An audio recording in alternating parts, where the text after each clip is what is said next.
স্বাধীনতার সুবর্ণ জয়ন্তী ও মুজিব বর্ষ উপলক্ষে জাতীয় সংসদ ভবনের দক্ষিণ প্লাজায় মহাবিজয়ের মহানায়ক শীর্ষক 2 দিনের বিশেষ অনুষ্ঠান চলছে। সেখানে এই মুহূর্তে বক্তব্য রাখছেন ভারতের রাষ্ট্রপতি রামনাথ কোবিন্দ। আমরা সরাসরি চলে যাচ্ছি তার বক্তব্যে। Billion brothers and sisters in India. We celebrate with you this historic day. 50 years ago, the ideological map of South Asia changed irreversibly and the proud nation of Bangladesh was born. On this occasion, I pay tribute to the memory of the untold suffering of tens of millions of people of Bangladesh, especially the brutalized daughters, sisters, and mothers. It is their sacrifice and the righteousness of the cause of Bangladesh that has transformed the region. Ladies and gentlemen, indeed, seldom has humanity witnessed sacrifices on a scale so epic as during the 1971 War of Liberation. Your struggle for freedom has a special place in the hearts of every Indian, especially those of my generation. Visiting the solemn memorial to the millions of martyrs at Savar and the Bangabandhu Museum yesterday were deeply emotional experiences for me. I was especially inspired to hear extracts of his stirring March 7 speech. This is justly recognized by UNESCO in the Memory of World Register as it always evokes the spirit of justice, freedom, and democracy.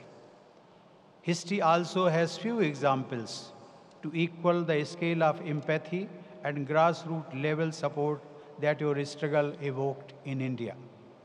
People spontaneously opened their hearts and homes to offer all possible support to the people of Bangladesh. It was our abiding honor and our solemn responsibility to help our brothers and sisters in their hour of need. Ladies and gentlemen, history will always bear witness to this unique foundation of our friendship, forged in the People's War that liberated Bangladesh.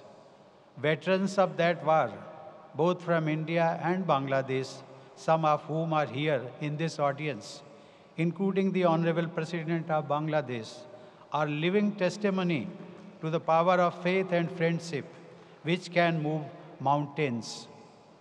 Excellencies, friends in Sonar, Bangladesh, your invitation for me to visit and participate in this celebration of 50 years of the Liberation War is a unique honor.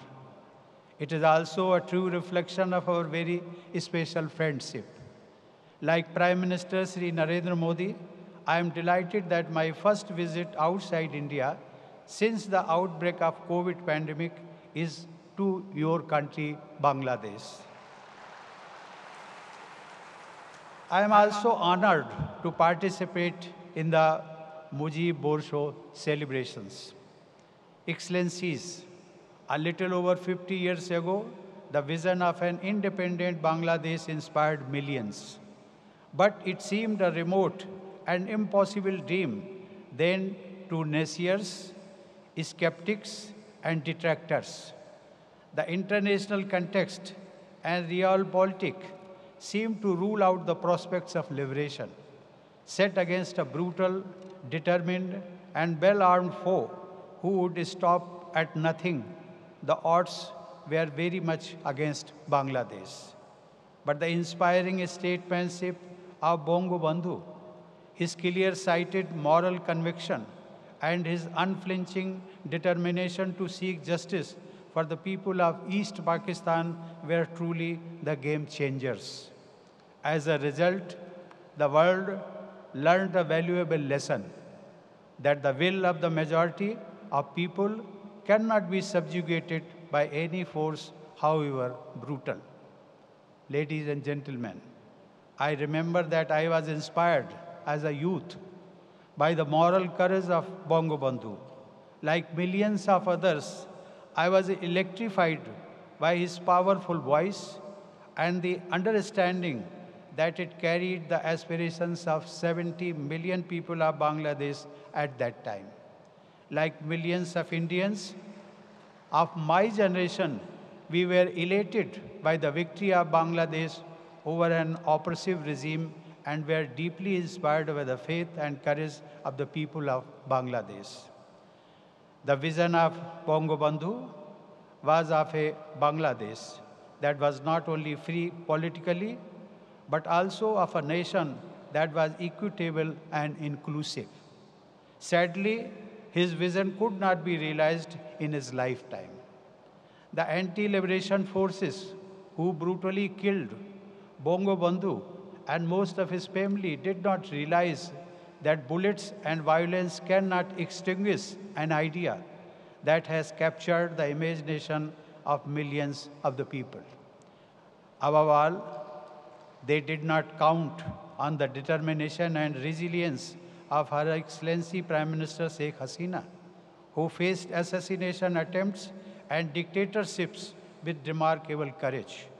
She has been driven by the strong conviction to realize the dream of Bongo Bandhu and his spirit of the Bidrohi, as set out in the famous poem by the great Qazi Nazrul Islam. I would like to quote, Mahavidrohi Rono Klanto, Ami Sheiden Hobo Shanto, Jobe Utpidetir, Krondon Rol, Akashe Batase, Dhvanibe Na, Otyacharir Khorgo Kripan Bhim, Rono Bhumi Ronibe Na, Vidrohi Rono Klanto, Ami Sheiden Hobo Shanto. Friends, today these ideals of Bongo Bandhu are being realized by the hard-working and enterprising people of Bangladesh, guided by the leadership of Prime Minister Sheikh Hasina. We have witnessed the commendable economic growth achieved by Bangladesh in the last decade, which has also created opportunities for its citizens to realize their full potential. Your country's stellar economic performance, complemented by geographical advantage, can benefit the entire sub-region and the world.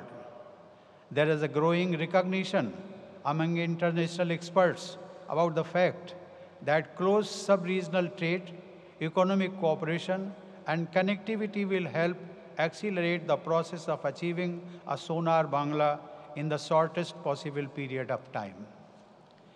India has always attached the highest priority to its friendship with Bangladesh.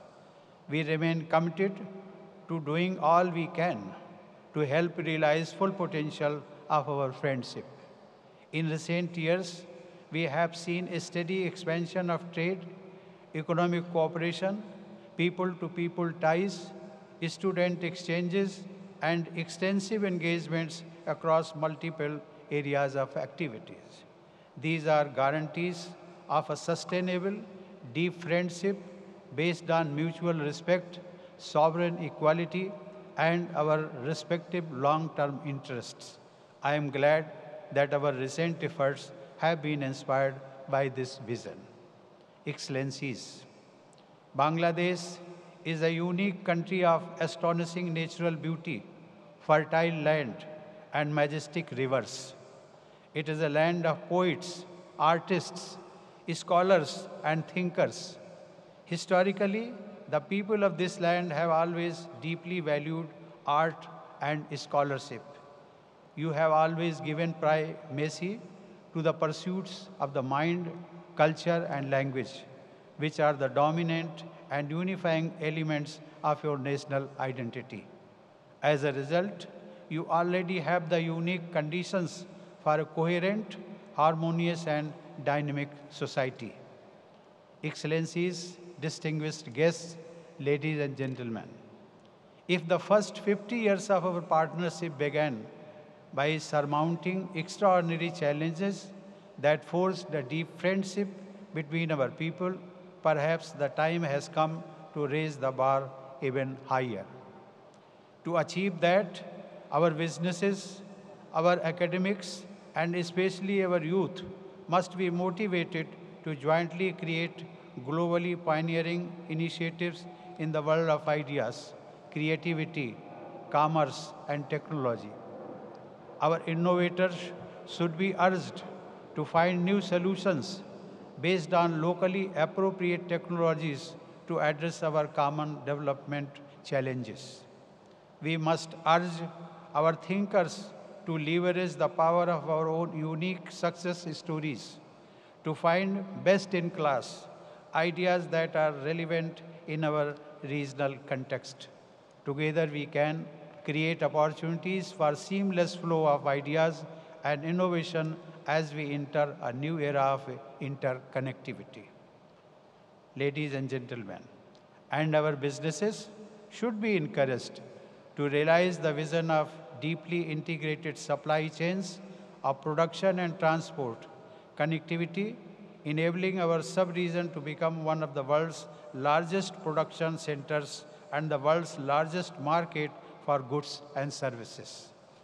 Friends, as our nations develop and our friendship further deepens, let us continue to work together towards realizing the dreams of our peoples.